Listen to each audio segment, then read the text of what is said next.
political life, I will devote to the cause of BJP.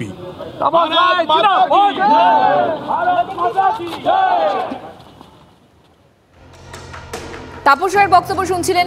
রাজ্য রাজনীতিতে এই মুহূর্তে চাপানুতরের আর এক নাম তাপস রায়। তৃণমূল ত্যাগী অভিমানী তাপস রায়ের পরবর্তী রাজনৈতিক কর্মকাণ্ড কি হতে চলেছে তা নিয়ে চর্চা প্রথম থেকেই চরমে। আজ অবশ্য আর চর্চা নয়, কংক্রিট খবর। তাপস রায়ের হাতে উঠছে পদ্মই। ইতিমধ্যে পৌঁছে গেছেন সল্টলেকের বিজেপি অফিসে।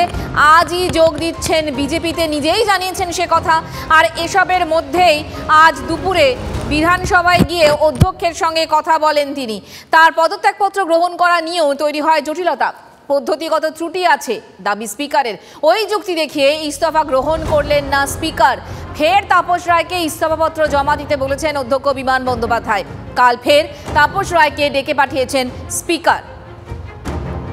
টাইপ করে সই করে দিয়েছিলেন তো, ওটা হচ্ছে, এবং সইটা সামনে করতে হয়, ওটা হচ্ছে যে আমি এবার হাতে লিখে দিতে হয়, ওটা একদম নিয়মে আইনে।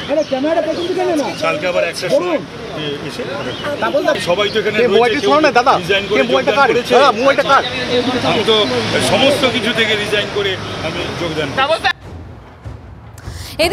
এদিকে তাপস রায়ের তৃণমূল ত্যাগ নিয়ে দলের অন্দরেই প্রশ্ন কুণালের। তাপস রায়ের মতো লোক কেন দল থেকে চলে যাচ্ছে, এটা দলের ভেবে দেখা উচিত। আজ এমনই মন্তব্য করেন কুণাল ঘোষ। তবে পাশাপাশি আক্রমণও শানিয়েছেন বিজেপিকে টার্গেট করে। সেই বিজেপি যে দলে যোগ দিচ্ছেন তাপস রায়, রেজাল্ট দেখুন। বিজেপি আবার নেমেছে দলীয় একেবারে কর্মী থেকে, কোনো এলাকার কোনো বিক্ষুব্ধ থেকে নেতা। বিজেপি হঠাৎ ভোটের আগে যোগদান কমিটি করেছে, সেখানে নাকি গদ্দার অধিকারী তার মধ্যে আছে, বেবি ফুড খাওয়া সুখেন্দু মজুমদার ওখানে আছে। তো এই আমি তাই বলছি, যোগদান মেলায় ভাত ছড়ালে কাকের অভাব হবে না, ভাত ছড়ালে কাক আসে, কিন্তু বিজেপি কোনো কোকিল পাবে না। সম্পর্ক তো একটা ছিল রাজনৈতিক, এবং তার ঊর্ধ্বে সেন্ট পলস কলেজে আমার হাত ধরেই কুণালের ভর্তি। কিন্তু এরপরে বিজেপির কেন্দ্রীয় নেতৃত্ব এবং রাজ্যের নেতৃত্ব কারুর সম্পর্কে যেন এই ধরনের কথা না বলে, এটা আমি আশা করব।